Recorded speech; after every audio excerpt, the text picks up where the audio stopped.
bukan pindah agama. Kecuali orang Islam yang pindah ke Kristen, itu pindah agama asli. Kenapa? Saya bisa buktikan. Dalam pengakuan umat Kristen dan Islam di Indonesia, katanya kitab suci Kristen itu apa namanya? Coba saya dengar. Apa namanya? Tidak salah. Oh, sudah jadi pelan. Tidak salah. Tidak. Betul Injil. Saya tanya lagi, siapa yang bawa Injil? Oh, masa tidak ada? Astagfirullahaladzim. Siapa yang bawa kitab Injil ke dunia? Nabi Isa. Kasih kuat. Tidak salah. Lalu saya katakan yang ketiga, pertanyaan terakhir. Nabi Isa nabinya orang Kristen atau Islam? Jangan Islam. Nabi Isa nabinya orang Kristen atau Islam? Kalau Nabi orang Islam, kenapa kitab Injilnya Nabi Isa ada di gereja? Bingung kan? Maka kita harus belajar. Al-Quran itu bukan cuma ditaruh-taruh di atas lemari. 8 tahun saya kaji Al-Quran.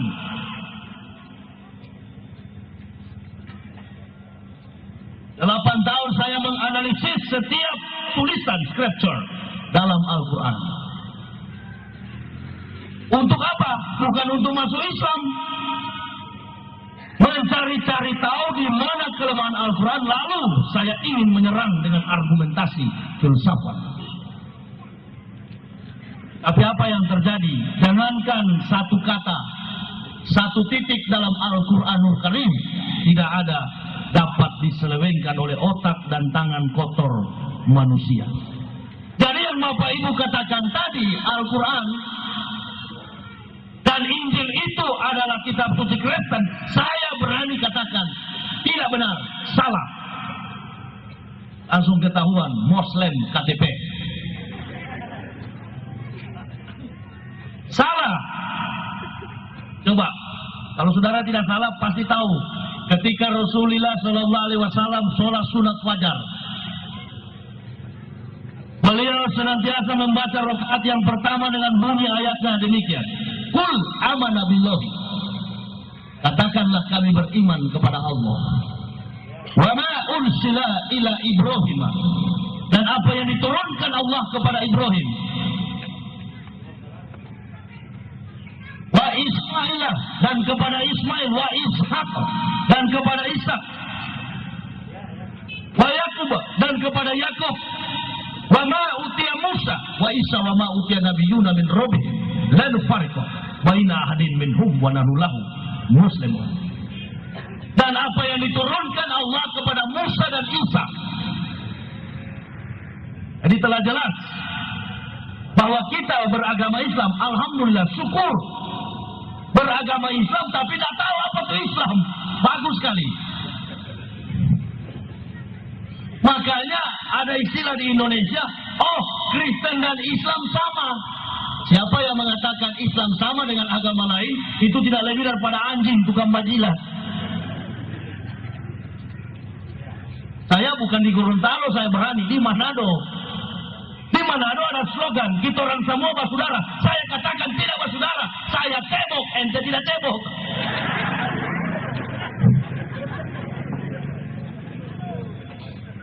Saya punya topi longgar ini. Kepala terlalu besar. Saya katakan ente tidak sunat, saya sunat, berarti tidak bersaudara.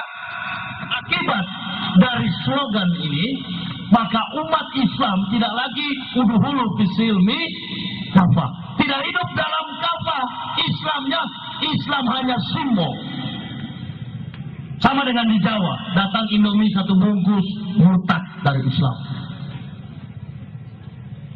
Saya sudah mempertanggungjawabkan buku saya, Kebenaran Islam menurut mantan pendeta, Islam meruntuhkan iman sang pendeta.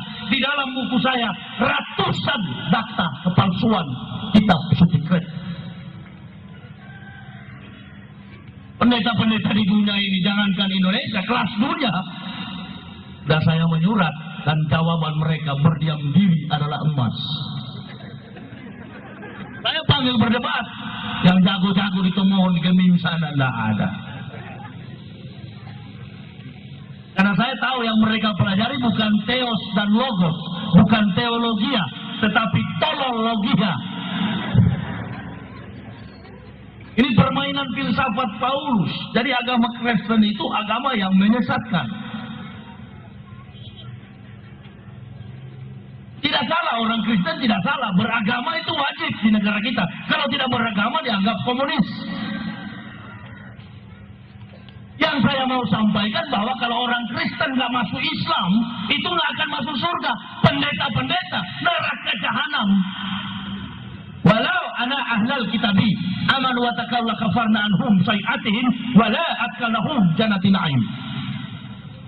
Sekiranya ahli-ahli kitab Yahudi atau Nasrani mau beriman bertakwa kepada kami, kata Allah, maka kami hapuskan kesalahan-kesalahan mereka, lalu menempatkan mereka pada surga-surga yang penuh kenikmatan.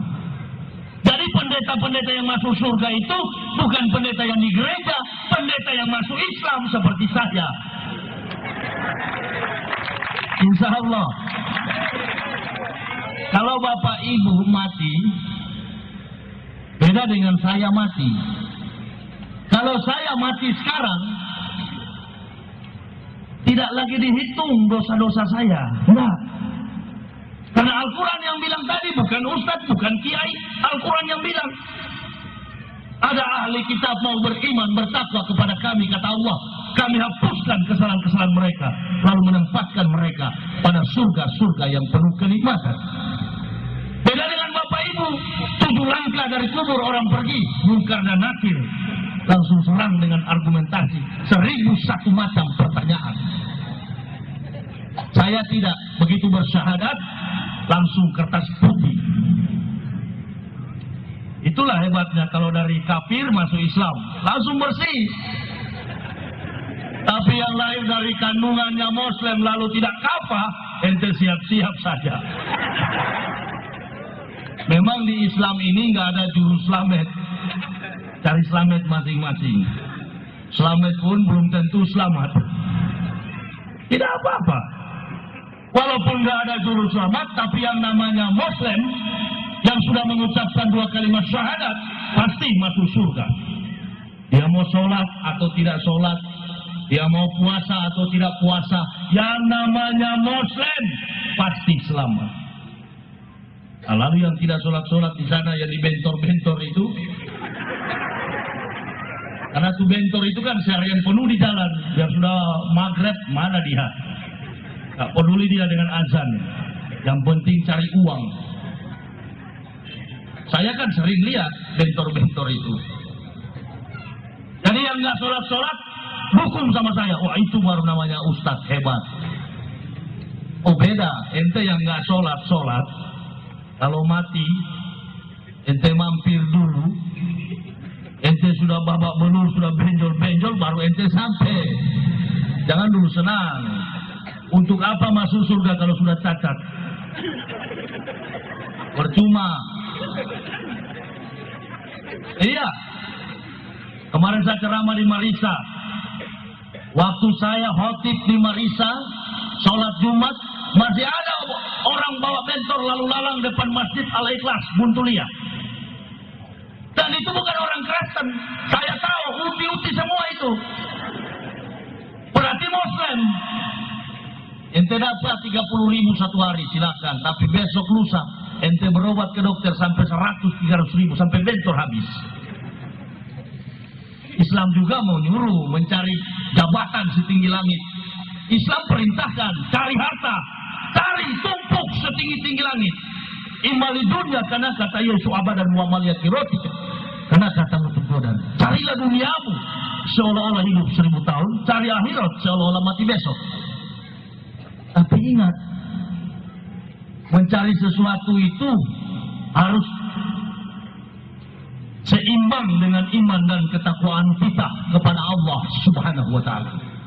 Saya masuk Islam, harta saya cuma kain sarung 6 biji dan baju koko 12. Merantau ke Jakarta, sempat jadi pemulung, sempat campur-campur semen.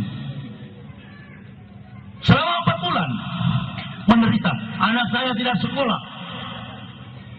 Tapi sekarang mobil saya mobil mewah. Baru 2 tahun saya masuk Islam, 2 tahun lebih. Apa yang susah dalam Islam itu? Nggak ada yang susah. Pegang satu prinsip. Surga saja dia kasih, dia berikan, Allah berikan. Apalagi harta. Tapi ada konsep tentunya, ada caranya, ada metodenya. Bagaimana mendapatkan itu? Ubah kita punya karakter, sikap hidup kita. Tunjukkanlah kita seorang yang Muslim. You know the best, you know the best, but you difference.